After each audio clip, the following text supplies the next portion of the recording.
மானஸ் பக்கங்கள். Hi friends, இது மாலிகாவின் கேளுங்க கதை கேளுங்க. மானஸ் எழுதிய கவிதை நீ வார்த்தைகள் நான். அத்தியாயம் 31. திடீரென்று ரிதன்யா ஓடி வந்து அணைக்கவும் திகைத்து போனான் கோபி. ரிதி, என்ன ஆச்சு என்றான். அவளோ பதில் சொல்லாமல் அவன் மார்பில் புதைந்து அவன் சட்டையை இறுக்கமாக பற்றி கொண்டாள்.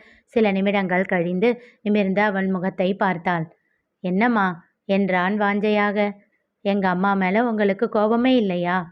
என் அத்தை மேலே எனக்கு என்னைக்கும் கோபம் வராது. அவன் வார்த்தைகளின் அர்த்தம் புரிந்து புன்னகைத்தாள். அப்போ என் மேலேயும் கோபம் வராதா? அவள் கன்னம் பற்றி உச்சி முகர்ந்தவன் நிச்சயமா வராது என்றான்.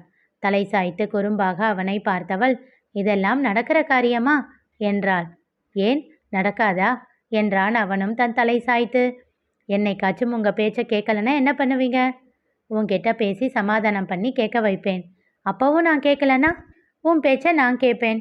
அதனால தப்பு ஏதாச்சும் ஆச்சுன்னா முடிஞ்சா சரி பண்ணிக்கலாம், இல்லைன்னா வரதை ஃபேஸ் பண்ணி தானே ஆகணும்.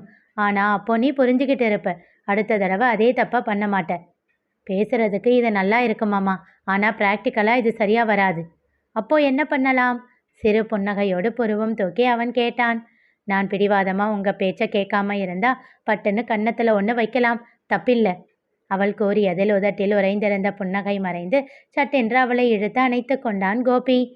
அன்னைக்கு என்னோட அப்பா மட்டும் குறுக்க வராமல் இருந்திருந்தா, அந்த அடி அம்மாவுக்கு விழுந்திருந்தா ஒருவேளை மாமா சொன்னதை கேட்டு இருப்பாங்களோ என்னவோ. வேதனையோடு ஒலித்தது அவள் குரல். இங்க பாரு ரிதி, அவங்கள பற்றி எதுவுமே வேண்டாம். நான் யாருன்னு தெரியாமல் என்னையே சுற்றி சுற்றி வந்த என் ரிதி பொண்ணு தான் வேணும். இடுப்பில் கையை வைத்து அவனை முறைத்தவள், அப்போ உங்கள் பொம்மை உங்களுக்கு வேண்டாமா என்று கேட்டாள். வேணும், ஆனால் குற்ற உணர்ச்சியோடு இருக்கிற பொம்மை வேண்டாம். என் மேலே காதலாக மட்டும் இருக்கிறதா இருந்தால் பொம்மை ஓகே, இல்லைன்னா எனக்கு ரிதி தான் வேணும். அவனை மேலும் கீழும் பார்த்தாள் ரிதன்யா. எதுக்கு அப்படி பார்க்குற? ஃபஸ்ட்டு டைம் நீங்கள் எவ்வளவு பேசி நான் பார்க்குறேன் என்றாள். உறக்க சிரித்தான் கோபி. அப்போவே எனக்கு சந்தேகம், என்னடா எந்த பொண்ணுக்கிட்டையும் வராத ஃபீலிங் இந்த பொண்ணுக்கிட்ட வருதே அப்படின்னு ரொம்ப நாள் யோசிச்சிருக்கேன், இப்போதானே தெரியுது என்று சொல்லி மீண்டும் சிரித்தான். சிறிது நேரம் இருவரும் பேசிக்கொண்டே இருக்க பிறகு அவளை சோஃபாவில் அமர வைத்துவிட்டு சமையல் அறைக்கு சென்று உணவை தட்டில் பிசைந்து எடுத்து வந்து அவளுக்கு ஊட்டினான் கோபி.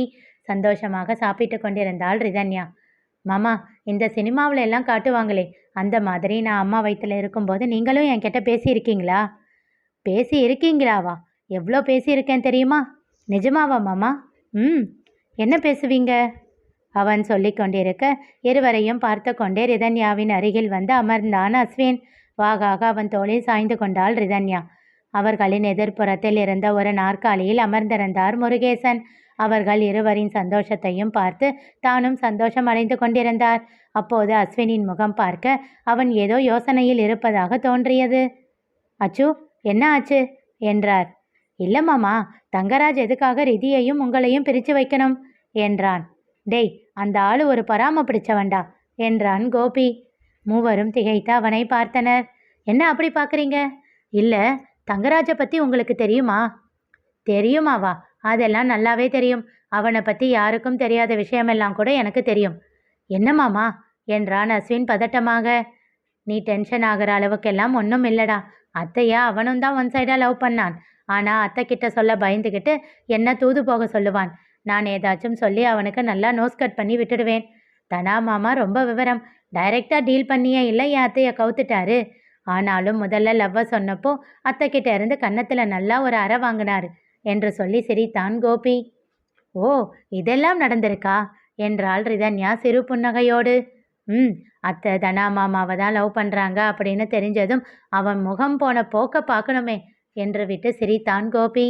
ஏனோ முருகேசனும் அஸ்வினும் ஒருவரை ஒருவர் யோசனையோடு பார்த்து கொண்டனர். மாமா, இதெல்லாம் என்னோட அப்பா அம்மாவுக்கு தெரியாதா? மாமாவை பற்றி தெரியல, ஆனால் அத்தை கிட்ட சொல்லியிருக்கேன். ஓ, அத்தை அதையெல்லாம் பெருசாக கண்டுக்கல. ரிதி அழைத்தான் அஸ்வின். என்ன என்பதை போல் அவள் பார்த்தாள். உன்னோட அப்பா அம்மா எப்படி இறந்தாங்க? அதுதான் சொன்னானே ஆக்சிடென்ட்டுன்னு. உண்மையிலேயே அது ஆக்சிடென்ட் தானா? புரியாமல் பார்த்தாள் ரிதன்யா. ஏண்டா அப்படி கேட்குற?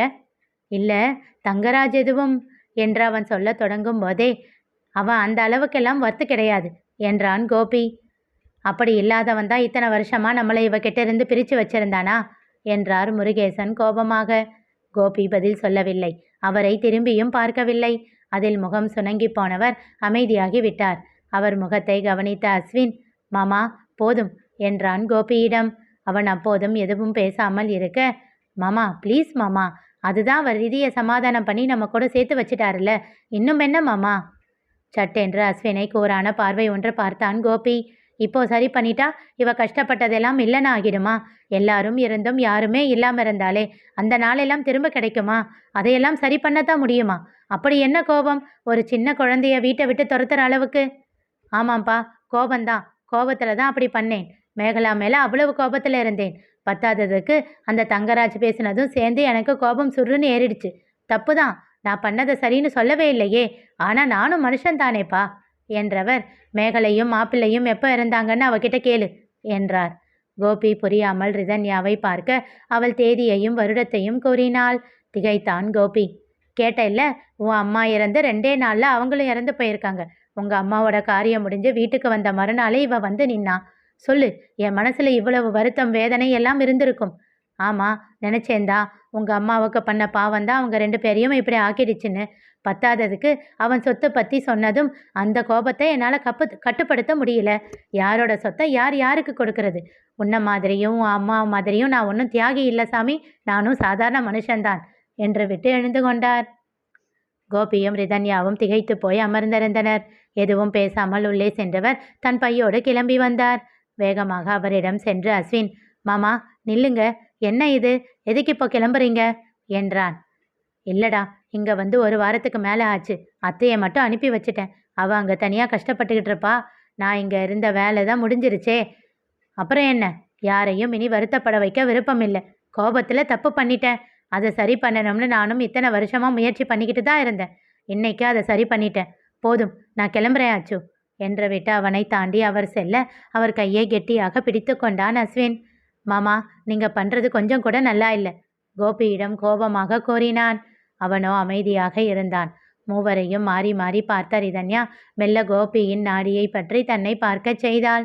மாமா விடுங்க, ஒரு தடவை தப்பு பண்ணிட்டு இத்தனை வருஷம் அதை சரி பண்ண அலைஞ்சுக்கிட்டு இருந்திருக்காரு. அவருக்கும் அத்தைக்கும் எவ்வளவு மன உளைச்சல் இருந்திருக்கும். அதுவே அவங்களுக்கு பெரிய தண்டனை தானே.